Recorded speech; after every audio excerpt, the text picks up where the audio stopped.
Hulda, ok, þú ert varafyrirli hjá Njarðvík, er það ekki? Já, bara fyrstu viðbrögð eftir þennan sigur. Bara mjög gaman að fá að vinna bara síðasta leikinn í Lónagreinu og við ætluðum að vinna, við ætluðum að fara leikinn til þess að vinna leikinn. En sko eins og þetta byrjaði, þú nú vantaði Kanan, það vantar Ísabellu og við vitum alveg að það munar það, þið þekki Ísabellu mjög vel síðan í fyrra. Gæti verið að verið, hálfgert vanmat hjá okkur í hálfleik?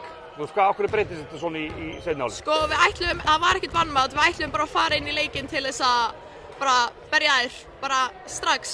En svo bara tóku þær smá rönn, þannig við bara þurftum að bregðast við því í lokin og við náðum að gera það.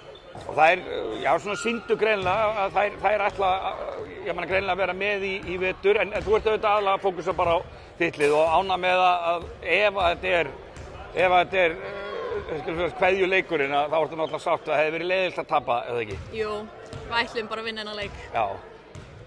Eitthvað markmið fyrir tímabilið?